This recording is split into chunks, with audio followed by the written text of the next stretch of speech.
Welcome back. Today I'm going to show you that I've been a little creative kitten lately. So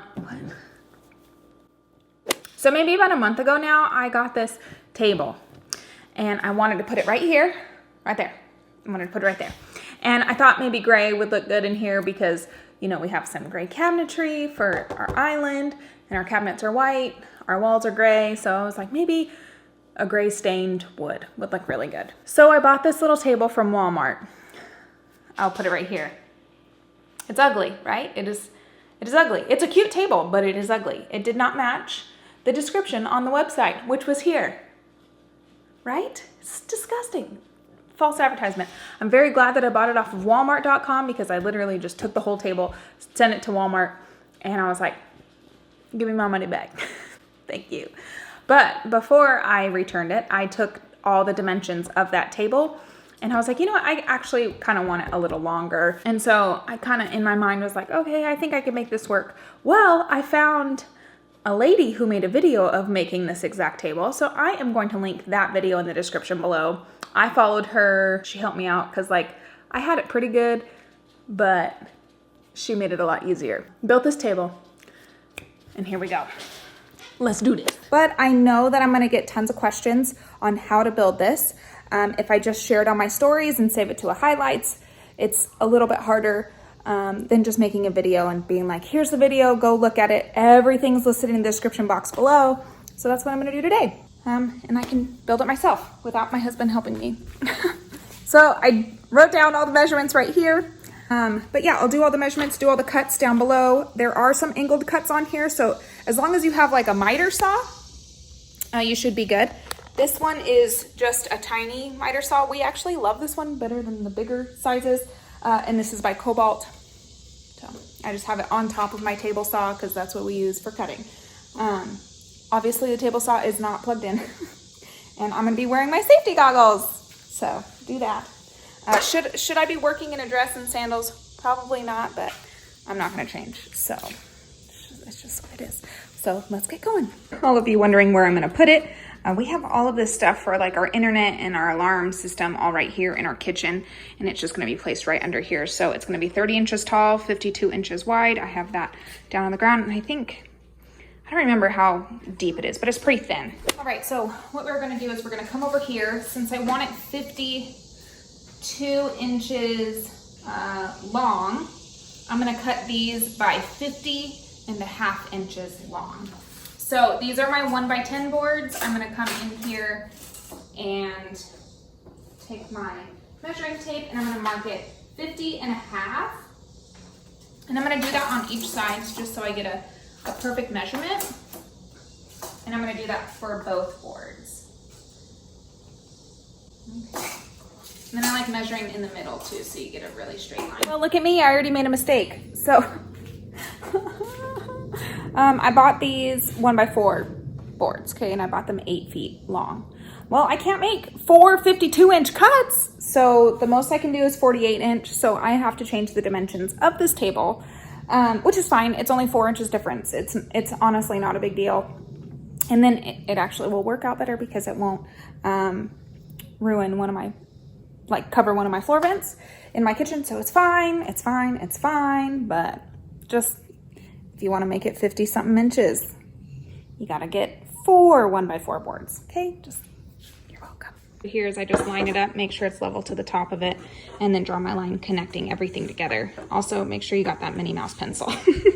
That was good. Now we're gonna do 9 1/4. I'm gonna use this T-square to just measure from here, and this goes up to 12 inches. So I'm gonna do 9 1/4 inches, and I'm gonna do 4 of those for these 1x4s to kind of cap off the top pieces.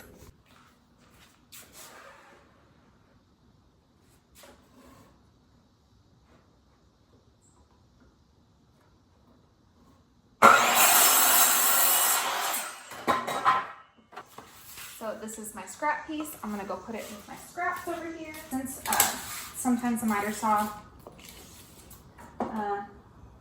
is a little off with cutting, cuts a little bit off with it, I'm just gonna make sure that I'm right on that line.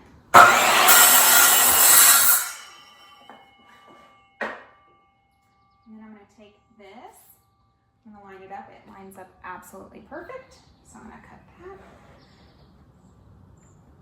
that. I always test where my blade's gonna go first before I do it, because sometimes the line that's like on here, the laser line isn't perfect.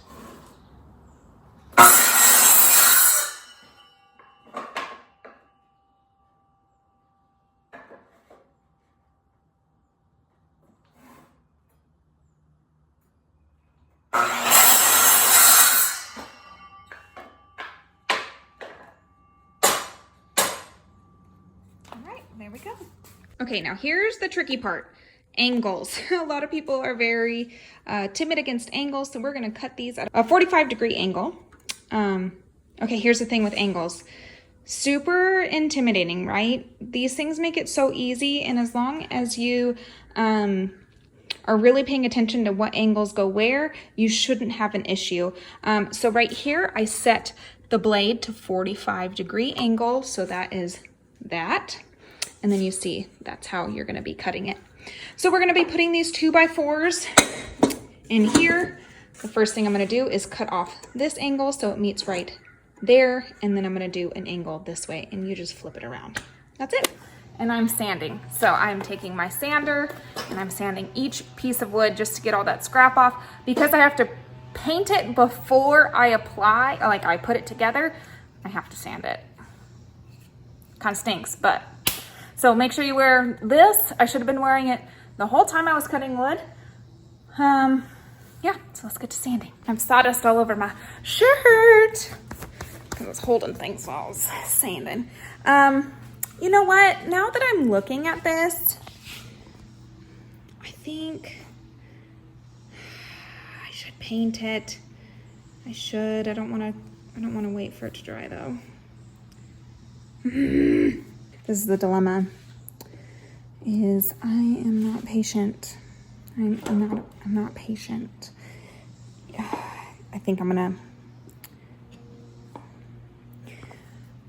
wood glue it and then brad nail it and then paint it. Because everything's sanded, so I'll just take like a small paintbrush and like paint in there. No, this isn't the right way, but I think this is the way I'm going to do it.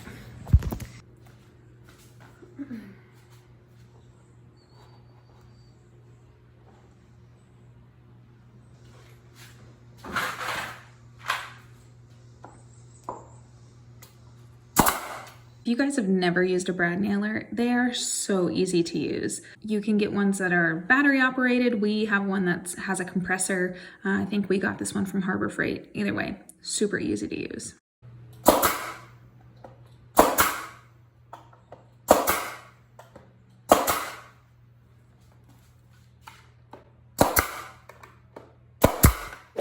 Oh my gosh, sweating. I literally was sweating so bad that I was like, I can't film right now.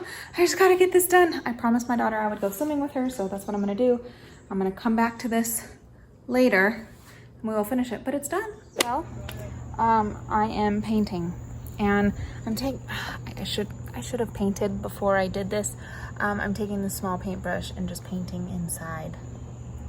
It's not very fun. The color I'm using is the exact color of our kitchen cabinets. It's just white with a little gold in it. That's it. It's from Sherwin-Williams, so I just took like a sample of my door and I was like, match this. So I don't know what color it is. I should have painted before, so that's what I'm doing now. And then I'll roll on everything else with the roller. Next day, I am sanding down everything. My wonderful neighbor was like, do you ever sand before you do your second layer of paint? And I'm like, no, never. He's like, you should. It makes a very, very smooth finish. Well, thank you. This worked out great. And I realized that because I was just a one person, I didn't use clamps. There was a little spacing and gapping on the top of the table. So I got some wood filler and I'm just filling in all of the gaps and stuff with the wood filler. And then I am sanding that down and then painting a second coat. Again, I cannot stress enough. If you were to do this table and you wanted to have it painted, I would paint it before you put this together. Getting the paintbrush in those little crevices was a pain. I painted it. I wood filled it. It's white. It is white. So I took this Elmer wood filler in white. Are you copying everything I'm saying? Yeah. And I filled all the cracks. So there was like kind of, you know, some seams and stuff I didn't get perfect because this is my first time actually building something, whatever. So we needed a little help. So I am going to put these guys. Now they do have a little divot because they're supposed to be for like inner corner things. It's fine, it'll work. I'm gonna put them on the corners just to add like something cute, you know, right there on each corner. So needed 8 of them, so 2 packs. Here is a tip for screwing these in. Making sure everything is level, check twice, just check twice. And when you're screwing it in, if you're using a drill, go really, really slow because you don't want the drill to get off of the screw at all and puncture your wood, because then you're gonna have to go back and wood fill again and then repaint. So make sure that you are taking everything really, really slow. If you want, you can do pilot holes. That would be helpful too. If you don't know what pilot holes are, they're just taking a tiny, tiny drill bit, making a little hole so that the screw will go in there easier and the screwdriver guides better, I guess.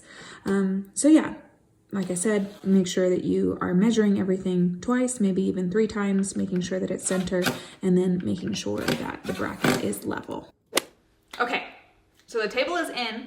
It is about 2 weeks after I built this table because I needed to find decor for it and it took me forever. But anyways, are you ready to see the table? I'm in love with it. I love it. I think it just ties in everything. Okay, ready? Go! Yay, table. So there we go. It's complete.